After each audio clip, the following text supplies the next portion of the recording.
Je me réfère un peu à l'ancien militaire qu'on voit au début de l'intervention qui parle de la dissolution de l'armée irakienne. Aussi aux collaborateurs de Muqtada al-Sadr qui parle de la rivalité sunnite-chiite pour finalement en venir peut-être un peu à parler de Saddam Hussein. En réalité, c'est qu'en Irak, sous Saddam Hussein, bon, qui tenait un peu le pays d'une main de fer, il y avait bien sûr une dissidence, il y avait une mésentente entre les communautés, mais sous un pouvoir excessivement fort, il y avait un calme relatif qui régnait. Et bien sûr, en arrivant en 2003 avec la dissolution de l'armée américaine et du parti Baas auquel appartenait Saddam Hussein, on a un peu détruit toute l'infrastructure, ce qui a fait en sorte que l'Irak s'est vraiment retrouvé dans une situation de chaos total, qui a été très rapidement infiltré, entre autres par Al-Qaïda, et à l'intérieur duquel s'est instaurée une rivalité militaire entre les sunnites et les chiites, qui sont les deux groupes majoritaires, chiites en premier lieu, 60%, 20% de sunnites arabes, plus les Kurdes qui sont aussi sunnites. À l'intérieur duquel, bien sûr, il y avait une rivalité pour le pouvoir. D'abord une lutte, bien sûr, contre l'occupation américaine, puis ensuite une rivalité entre les groupes. On a vu quelques témoignages, j'en reparlerai un peu à la fin, où est-ce que, entre autres, les chrétiens qui font l'objet un peu de... Bon, pas un peu, qui font l'objet de mes recherches, donc je m'intéresse plus spécifiquement à la communauté chrétienne en Irak, donc qui, eux, ont été pris pour cible tant par les milices chiites que les milices sunnites. Bien sûr, l'objectif des milices était d'accroître un peu l'influence, de prendre le contrôle quartier par quartier d'une ville, par exemple, comme Bagdad. C'était le cas aussi un peu partout en Irak. C'est surtout la moitié sud du pays qui a été concernée par l'état de chaos. Plus au nord, le Kurdistan, lui, déjà depuis 1994, depuis l'imposition de la zone d'exclusion aérienne, faisait l'objet d'un calme relatif qui s'est maintenu d'ailleurs depuis. Ça a permis une certaine prospérité même de s'établir au Kurdistan, alors que le reste du pays était plutôt à feu et à sang. Je vais passer au deuxième thème dont je souhaitais parler. Je pourrai bien sûr recevoir les questions après. Bien sûr, on ne peut pas faire autrement que de remarquer à visionner le vidéo la question de l'avenir en Irak. Comment les Irakiens perçoivent-ils leur avenir? Je me réfère ici aux pharmaciens qui disaient qu'au fond, ils voulaient partir. Et on le sentait vraiment déchiré de deux côtés. Le premier, il veut partir et tous les Irakiens veulent partir ou affirment vouloir partir, mais en même temps, ils ont un attachement à leur terre. Ils sont déchirés à l'idée de quitter leur terre. En même temps, ils ne voient aucune perspective d'avenir, ils ne voient pas comment ils peuvent s'en sortir, ils ne voient pas qu'est-ce qu'ils peuvent faire, mais en même temps, ils sont déchirés à l'idée de partir, à l'idée, je dirais, de partir en lâche, c'est-à-dire en n'ayant rien fait pour contribuer à l'amélioration de la situation. J'ai d'ailleurs récolté chez les chrétiens des témoignages similaires. En Irak, entre 2005 et 2012 à peu près, les chrétiens étaient bien sûr surreprésentés dans les réfugiés irakiens, alors qu'ils composaient à peu près 3% de la population. Ils étaient dans les autres pays du Proche-Orient où est-ce qu'ils se sont rendus. On parle ici de la Turquie, du Liban, de la Jordanie. Ils composaient jusqu'à 30% des déplacés irakiens, donc ils ont été surreprésentés. Mais du moins, parmi ceux que j'ai rencontrés en Irak, le désir de partir est très fort, même si on a la volonté de faire quelque chose. Un bon exemple que je peux avoir, c'est un des interprètes avec qui je travaillais, qui me disait... tu sais, oui, comme tout le monde, je veux partir, mais je veux, avant de partir, faire quelque chose pour l'Irak, je veux faire quelque chose pour mon pays. Finalement, voyez-vous, il a quitté tout dernièrement. La dernière fois que je lui ai parlé, il m'apprenait qu'il quittait pour la Suède parce que tous les Irakiens ont un dossier dans une des ambassades occidentales déjà ouvert. On amorce les démarches, on est prêt à partir, on dit qu'on veut rester, on tait un peu sa volonté, son souhait de partir parce qu'on ne veut pas trop l'ébruiter non plus, mais dès qu'on a un petit signal de quelconque ambassade, on signe les papiers et on prend l'avion. Le professeur aux Beaux-Arts parlait un petit peu de la même chose, de l'absence d'espoir. C'est quelque chose qu'on entend beaucoup sur le terrain, de dire qu'ils ne voient pas nécessairement ce qu'ils peuvent faire, comment est-ce que la situation pourrait en venir à s'améliorer. Et on voyait aussi la même chose chez l'enseignante de la communauté turcomane qui habite à Kirkouk, ville où est-ce que je me suis rendu en 2017. Et d'ailleurs, les images sont très représentatives de ce qu'on peut observer sur place, c'est-à-dire les checkpoints partout, à chaque quartier de la ville, la présence de militaires partout, une tension qui est palpable.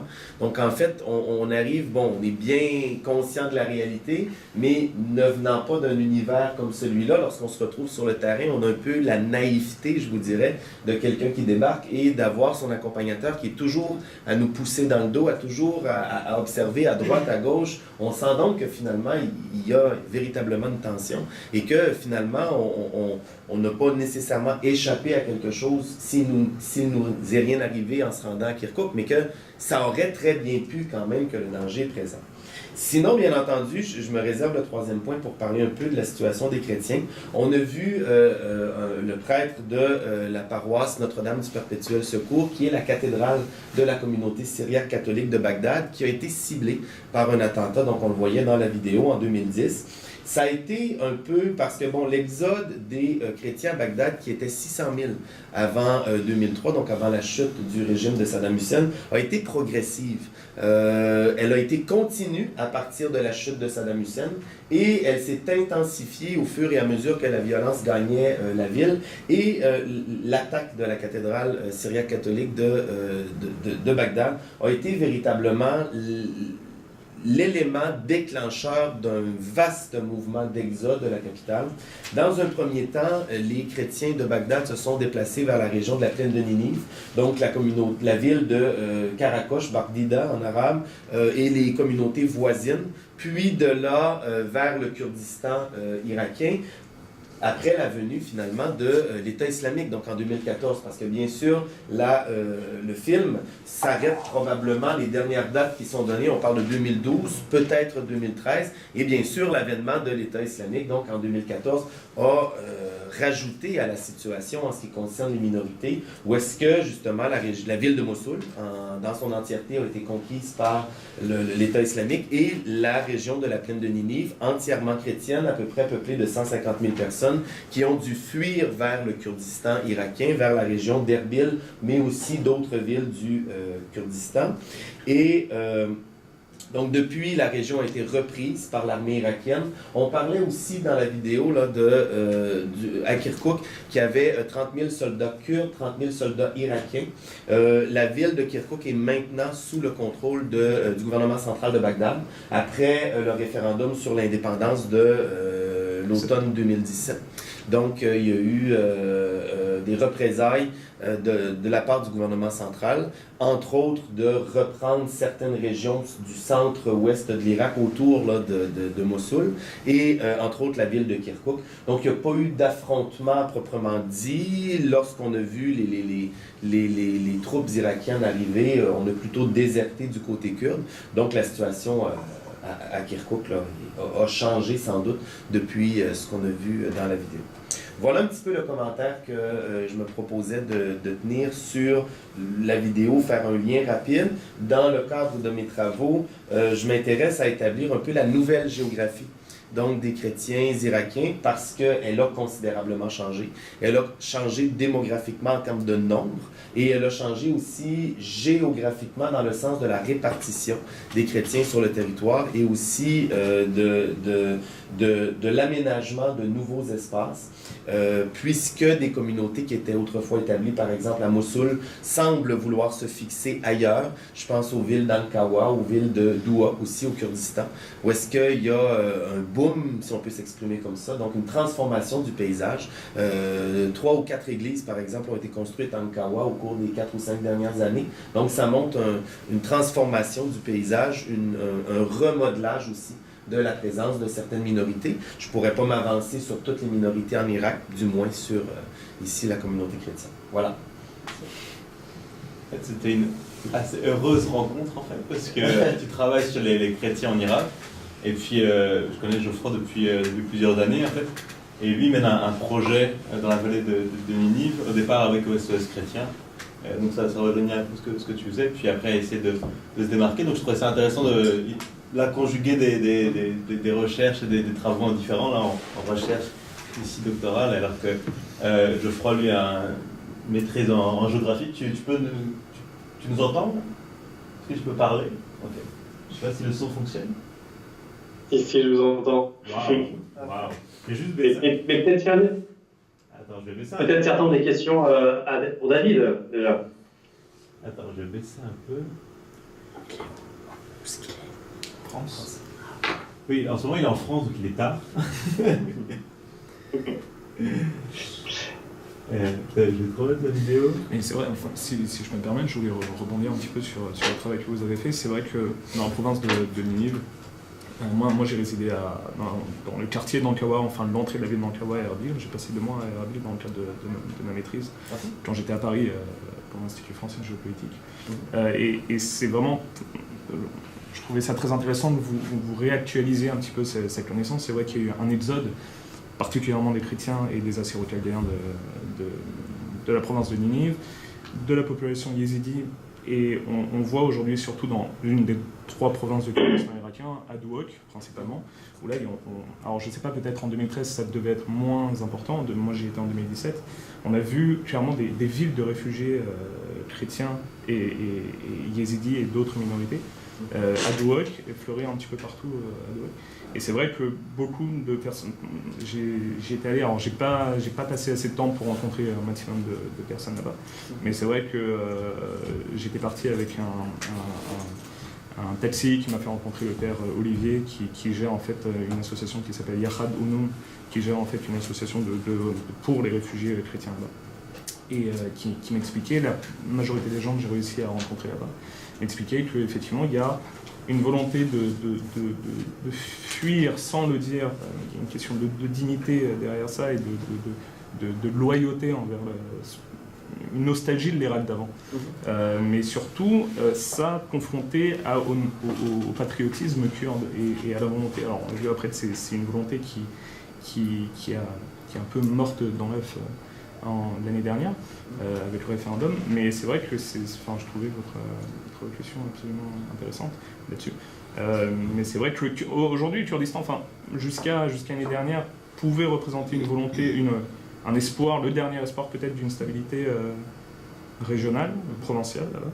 C'est vrai que et la fuite de Kirkuk, qui était quand même le joyau, la petite Jérusalem kurde là-bas.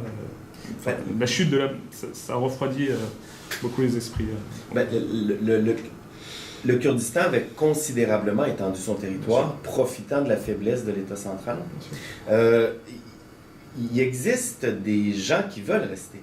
Moi, j'en ai rencontré dans les camps de déplacés, à Ankawa, entre autres, là, en 2015-2016, qui me disaient « Si nos villages peuvent finir par être libérés, oui, j'aimerais y retourner, c'est ma volonté de me rétablir là-bas. » Il y en a qui m'ont dit « Voyez-vous, on attend... » Bon, il y en a qui m'ont dit, pas en ce qui les concernait, mais en ce qui concernait d'autres personnes, que certains attendaient que les villages soient libérés pour qu'on reconstruise leurs maisons, pour pouvoir les vendre et financer leur départ aussi à l'étranger de cette façon-là.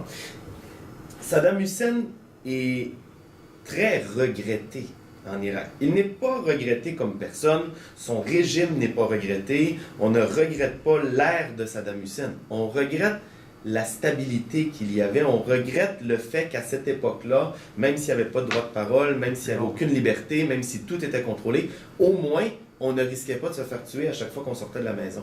Donc, on dit souvent qu'entre 2 mots, on choisit le moindre, et donc oui, les gens, à cet égard-là, parle beaucoup de Saddam Hussein, en disant qu'au moins à cette époque-là, ils avaient une certaine sécurité Sauf les Kurdes. en Irak. Oui, oui, sauf les Kurdes. Bien que aussi on entend beaucoup de la part de ceux qui ont au moins 40 ans peut-être, bon peut-être 35-40 ans, qu'ils n'ont connu que la guerre. La guerre contre l'Iran, ensuite la guerre contre le Koweït, la première guerre du Golfe, ensuite l'embargo international, ensuite l'invasion américaine, ensuite l'État islamique. Donc il y a des gens qui m'ont dit, moi j'ai 35 ans, je n'ai connu que la guerre. Qu'est-ce que vous voulez que j'attende de ce pays-là?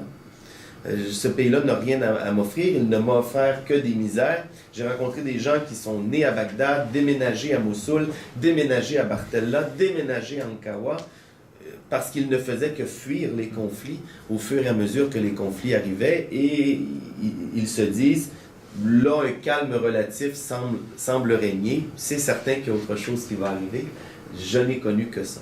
C'est quelque chose qu'on entend beaucoup. Très fort. Moi, je vais aller dans le sens là de parler comme vous là, surtout sur les chrétiens. Vous connaissez Richard Martineau, grande gueule, ok? Il est allé pour provoquer un prêtre à Détroit, aux États-Unis d'Amérique. Et là, il a vu la photo de ce prêtre à côté de Saddam Hussein. Il lui a dit, mais comment ça se fait que vous avez ce tyran sanguinaire là? Il lui a répondu, monsieur, quand ce monsieur, comme vous venez de dire, ils ont nostalgie, était au pouvoir, on était gâtés et dorlotés comme des enfants. Okay? Alors qu'aujourd'hui, on est la cible de tout le monde. Effectivement, avant, quand j'y étais moi dans les années 80, il y avait des femmes, si chez nous à Québec, ils ont jusqu'ici la jupe, ils peuvent avoir jusqu'ici la jupe, personne ne les écœure. Okay? Or qu'après l'invasion, il faut qu'ils sont obligés, malheureusement, de prendre les abayas, ce qui est logique. Ça, c'est un. Deux. À la veille de l'invasion américaine, parce que les autres, ce n'est que des pions, là, il faut dire les mots tels qu'ils sont, okay, il y avait un film dans lequel on parle de l'Irak et on montre comment les régimes de base aidaient les minorités qui étaient à peu près un peu plus de 5% de chrétiens. Okay? Aujourd'hui, malheureusement, il ne reste pas plus de 2%, je crois. Tellement qu'on les harcelait, tellement qu'on ne leur donne pas le droit de s'affirmer, d'affirmer leur religion et tout ça. Comment expliquez-vous que les méchants Saddam Hussein leur donnaient tout le luxe et les libérateurs l'ont brimé leurs droits fondamentaux reconnus par la Déclaration universelle? Ça, c'est un. Deuxième chose, lors de l'invasion, le 20 mars 2003, j'étais avec une grande conférence avec même des gens venant de l'étranger, ici au pavillon des Jardins. Okay, on nous parlait de conflits de civilisation. J'ai dit non, c'est pas vrai, c'est un conflit pour le pétrole.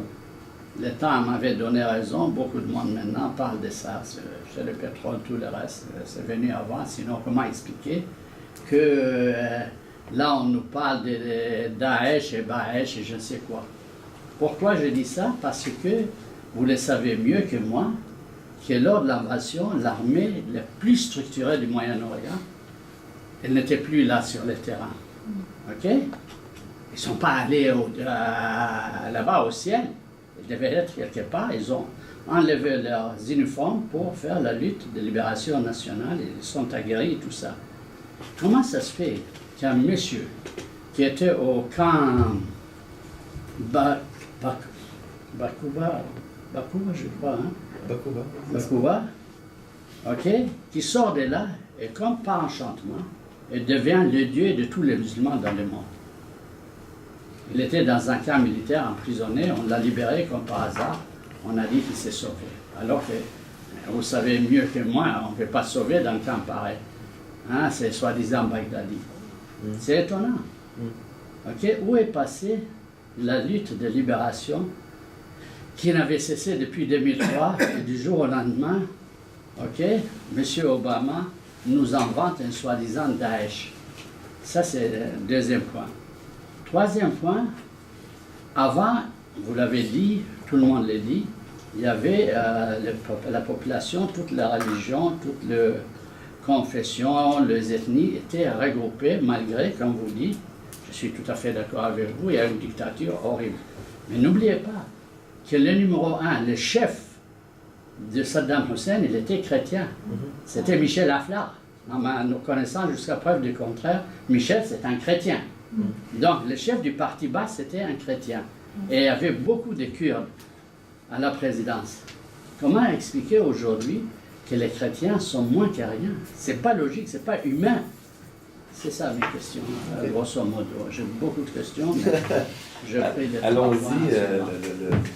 En fait, Saddam Hussein était lui-même originaire d'une minorité en Irak, dans le sens qu'il était lui-même sunnite, et qu'il a beaucoup appuyé son pouvoir sur les minorités. En l'occurrence, en fait, tout le les pouvoir... Kurdes et les chrétiens. Les Kurdes qu'il a... Il l'avait à l'intérieur. Le problème du Kurdistan a commencé par le BP, le British Petroleum, en 72 exactement. C'est à partir de là, il n'y avait eu aucun répit. Sinon, comment expliquer que le pauvre peuple du Kurdistan, qui est divisé dans 4 pays, on ne parle que seulement de 2 qui sont qui se trouvent dans les pays arabes, alors qu'on les opprime plus en Iran et en Turquie, et personne ne parle. Et on laisse même l'armée étrangère rentrer pour les exterminer. Comment ça se fait qu'Öcalan est en prison, personne ne parle, alors qu'on sait bien que le service de renseignement américain et israélien, c'est eux qui l'ont capturé au Kenya. Alors que c'est un homme pacifique, parce qu'il l'a dit carrément, je veux la paix, je veux qu'on respecte les droits des Kurdes, mais donnez-nous nos droits. Comment ça se fait qu'aujourd'hui il est sous la torture, personne ne parle? Oui, l'humanisme, là, c'est l'hypocrisie, à mon âme d'avis. Je finis avec ça.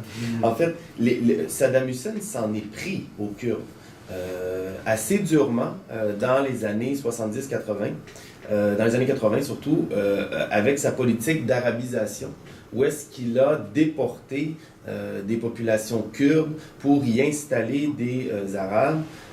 On parle de plus de 5000 villages kurdes qui ont été détruits, parmi lesquels se trouvaient, parce que au Kurdistan irakien, les chrétiens et les Kurdes évoluent côte à côte depuis des siècles, et l'intervention de Saddam Hussein au Kurdistan a chassé beaucoup de chrétiens par le fait même, qui sont allés justement à Bagdad.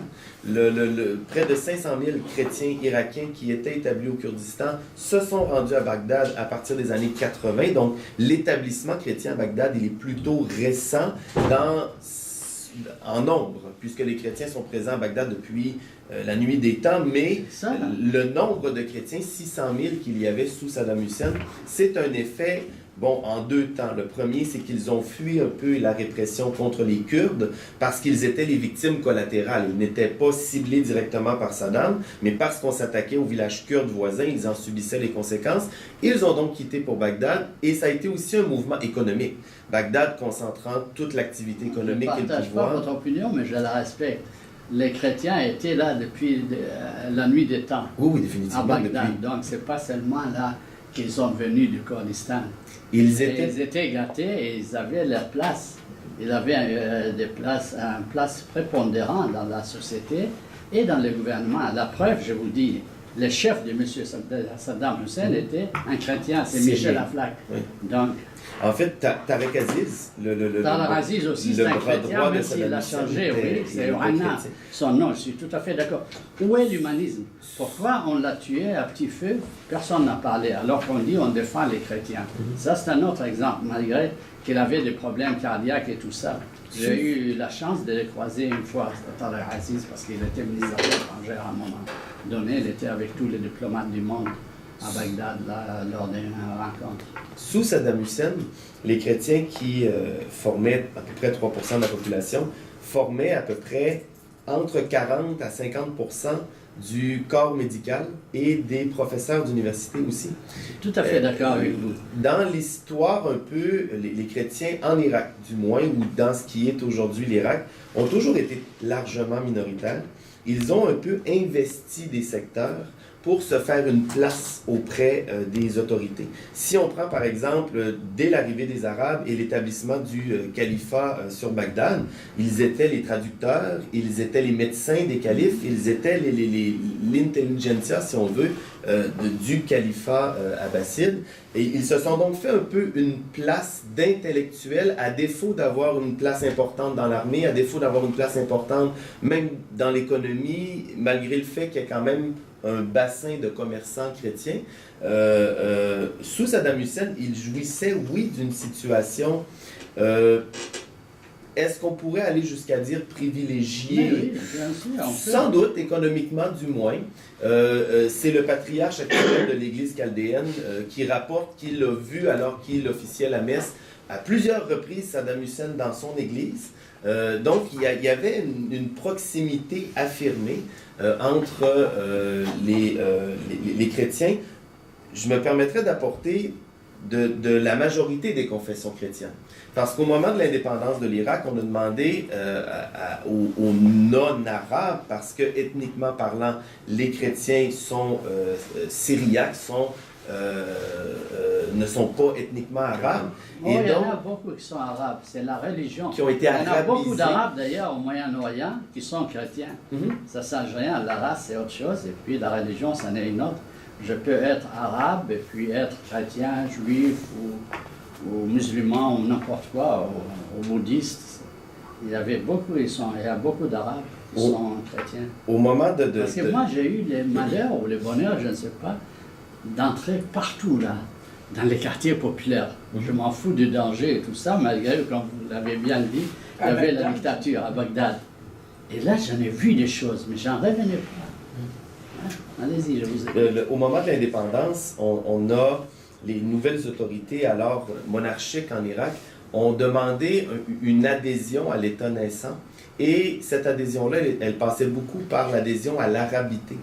Et donc, la très grande majorité des chrétiens ont adhéré à l'idée de l'arabité et ont commencé à se déclarer arabes.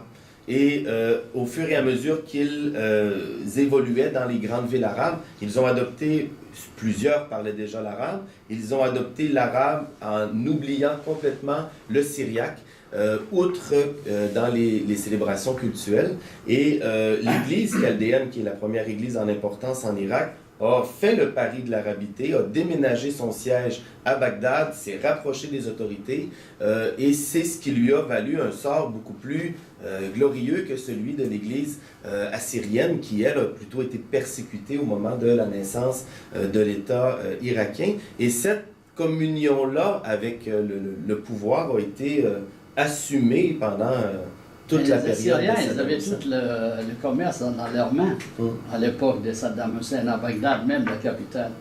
Ils ne peuvent pas être si méprisés que ça. En fait, assyrien est un mot qui est très employé souvent à mauvais escient aujourd'hui. On qualifie d'assyrien à peu près tout ce qu'il y a de chrétien, mais la signification d'assyrien, certains y voient une connotation religieuse, exclusivement rattachée à l'Église assyrienne de l'Orient. En somme, qu'on soit de l'Église assyrienne de l'Orient, de l'Église chaldéenne, les origines sont toutes assyriennes, même si aujourd'hui le mouvement identitaire assyrien qui a été approprié par la communauté assyrienne de l'Église assyrienne de l'Orient est très très fort. Ils sont surtout présents géographiquement justement au nord, au Kurdistan, bien que le siège de l'Église ait pendant longtemps été à l'étranger, revenu depuis peu en Irak. La question identitaire, en fait, elle se pose beaucoup plus à l'extérieur de l'Irak. Je pense que les chrétiens irakiens ne se posent pas toutes ces questions-là. Suis-je assyrien au sens où je suis non-arabe? Suis-je arabe en dépit du fait que j'ai des origines assyriennes? Je pense qu'on se pose beaucoup plus ces questions-là à l'étranger, à l'extérieur. D'abord, avant tout, des patriotes. Définitivement. Les grands patriotes d'Irak, ce sont eux. À mon humble avis, peut-être je me trompe, mais je crois qu'ils étaient eux. Et ceux qui luttaient pour l'indépendance depuis 2003, ce sont eux. qu'on le veuille ou pas. Alors, Les chrétiens ont un sentiment national Voilà, irakien c'est ça. très très fort, définitivement.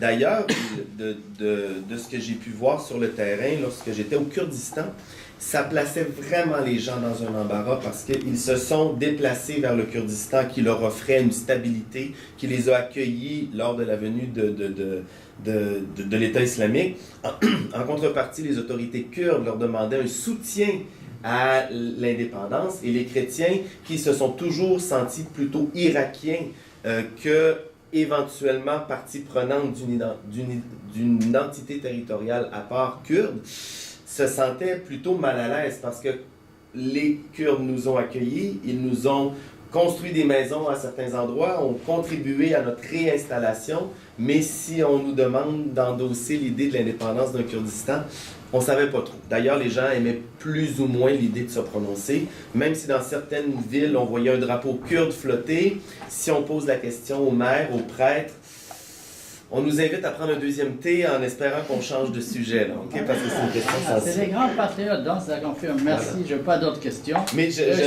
Celui-là, ce n'est qu'un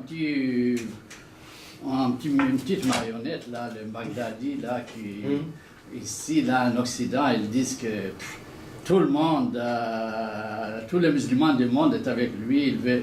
Qu'est-ce que c'est que ça? Quelqu'un qui ne peut même pas libérer son pays, comment il va libérer le monde entier? Ça tient plus la route. Je faisais un lien entre votre deuxième point et celui-là. L'Irak a été touché par, à partir des années 80, ça s'est intensifié dans les années 90, un peu l'échec du mouvement panarabe, qui a été remplacé par un mouvement plutôt à fondement religieux. Donc, même en Irak, Saddam Hussein commençait à faire des concessions un peu aux revendications religieuses. Il a fait construire une immense mosquée à Bagdad. On a vu un peu la dimension religieuse. Saddam Hussein a fait ajouter Allahu Akbar sur le drapeau irakien. C'était des concessions qu'on faisait. À quel moment? C'est quand Dans les il y années a eu 90. les Américains. C'est dans les années 90, quand il y a eu l'invasion. Oui, et puis pourquoi ils l'ont envahi? C'est pour le pétrole encore une deuxième fois, parce que la première fois, premièrement, les choses qu'on appelle Koweït, ça fait partie du sud de l'Irak. C'est les Britanniques qui l'ont divisé parce qu'elle flottait sous le pétrole. Là. OK, donc quand même. Abou Rish, qui est un auteur irakien Oui. qui est aujourd'hui aux États-Unis, qui a fait l'histoire un peu de l'Irak et de Oui. Saddam Hussein, Oui. disait que contrairement à tout ce qu'on aurait pu croire, la guerre du Golfe de 1990-91, qui devait normalement affaiblir le pouvoir de Saddam Hussein, lui a plutôt permis de consolider son pouvoir.